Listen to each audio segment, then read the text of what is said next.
नमस्कार प्यारे बच्चों। आज हम लोग बात करने वाले हैं कि प्रैक्टिकल एप्लीकेशन ऑफ विशेष पदार्थ, अर्थात कि जो हम लोगों ने विशेष पदार्थ पढ़ा है पदार्थ विज्ञान का चैप्टर नंबर जो 7th पढ़ा है विशेष विज्ञानी अध्याय का, अर्थात उसमें जो विशेष है उसका क्या प्रैक्टिकल एप्लीकेशन है, उसका क्या उपयोगिता है, उसका क्या चिकित्सकीय महत्व है, आयुर्वेदिक महत्व है, उसके बारे में आज हम लोग बात करेंगे। तो यहाँ पर एक छोटा सा टॉपिक है, आइए देखते हैं किस तरह से इसका इंपॉर्टेंस है। तो यहाँ पर देखेंगे सबसे पहले बोला गया है कि आयुर्वेदिक चिकित्सा के अधिकतर सिद्धांत, जो भी आयुर्वेद में चिकित्सा के जो अधिकतर सिद्धांत है, आयुर्वेदिक चिकित्सा के अधिकतर सिद्धांत विशेष पर आधारित है। तो अधिकतर सिद्धांत किस पर आधारित बेस्ड है? विशेष, जिसके बारे में हम बात कर रहे हैं। तो मैक्सिमम जो चिकित्सा का जो सिद्धांत है वो कहीं ना कहीं विशेष पदार्थ पर आधारित होता है, बेस्ड होता है। कैसे? इसमें भी गुण विशेष का अधिक उपयोग किया जाता है। तो हम लोगों ने विशेष के जो भेद की बात किया था, विशेष के हम लोगों ने 3 भेद की बात किया था, द्रव्य विशेष, गुण विशेष और कर्म विशेष की बात किया था। उसमें इन्होंने कहा कि गुण विशेष का ज्यादा चिकित्सा में उपयोगिता होती है। कैसे होती है आइए जानते हैं। उसमें दिया है बढ़े हुए दोषों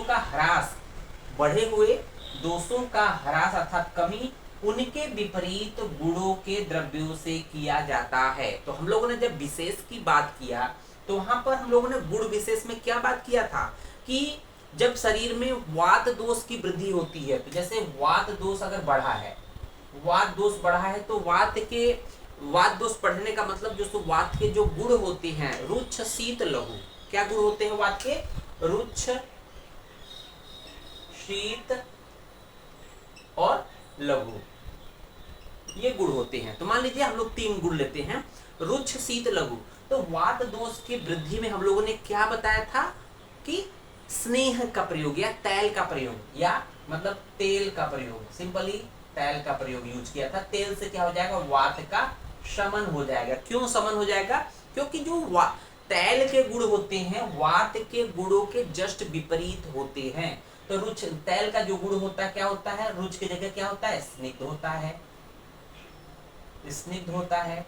शीत की जगह उष्ण होता है और लघु की जगह गुरु होता है। तो कहीं ना कहीं जो वात के विपरीत गुण वाले द्रव्यों का प्रयोग हम लोग करके उसकी चिकित्सा करते हैं। इसलिए बोला गया है बढ़े हुए दोषों का ह्रास अर्थात कमी उनके विपरीत गुणों के द्रव्यों के प्रयोग से किया जाता है। तो कहीं ना कहीं जो भी चिकित्सा है जो गुण विशेष के बेस पे आधारित होती है। आइए देखते हैं विशेष का उपयोग व्याधि के सापेक्ष निदान में होता है, तो व्याधियों के सापेक्ष भी होता है। जब हम लोग विभिन्न व्याधियों की बात करते हैं तो उस व्याधि के लक्षणों में कुछ विशेष लक्षण पाए जाते हैं। तो यहाँ पर हम लोग कुछ बात करेंगे, साथ ही साथ आपको समझाने के लिए बात करेंगे। जैसे व्याधि के सापेक्ष निदान में होता है एक व्याधि का विशेष लक्षण ही उसे अन्य व्याधियों से भिन्न बतलाता है।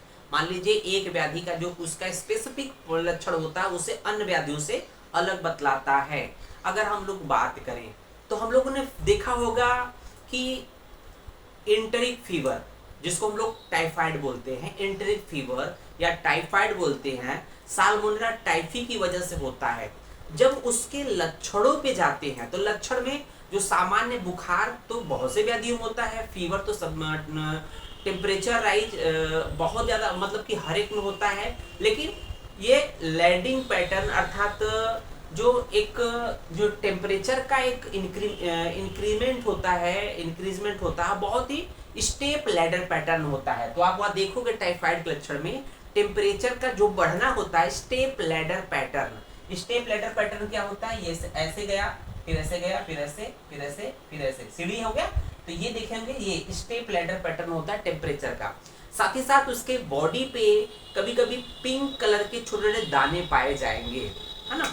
तो ये बात करने का मतलब कि यहाँ पर कोई व्याधि अपने ग्रुप के अन्य व्याधियों से कैसे अलग होती है? तो विशेष जो पदार्थ है उसमें विशेष जब तक जुड़ता नहीं है विशेष लक्षणों के आधार पर अलग होता है। तो यहाँ पर हम लोगों ने कुछ व्याधियों का नाम दिया है, उसके विशेष लक्षण की यहाँ बात करेंगे। तो इसको रट लीजिएगा बच्चों।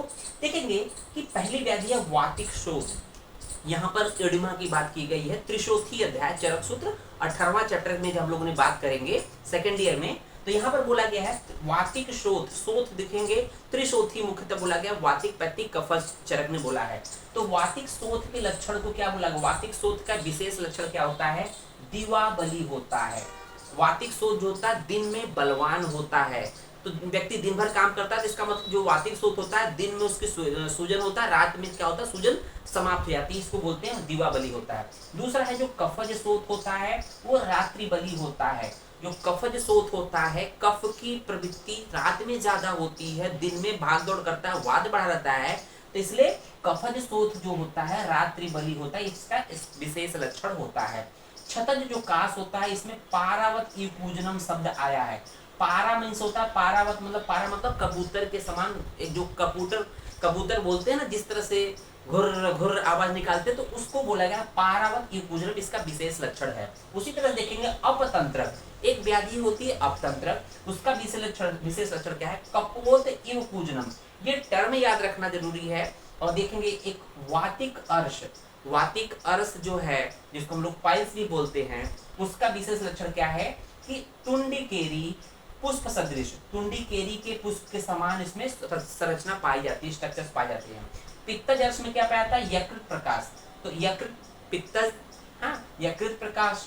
और जलौका वक्र सदृश, जलौका अर्थात जलौका के मुख के समान जहाँ पर लक्षण अर्श मतलब मस्सा होता है, उसको देखेंगे। कफज अर्श जो होता है करीर पनस अस्थि, पनस अस्थि मतलब कटहल का जो बीज होता है, कटहल के बीज के अस्थि के समान, और गोस्तन सदृश, गाय के स्तन के समान यहाँ पर जो उसके मस्से होते हैं या जो अर्श का लक्षण दिखाई देता है।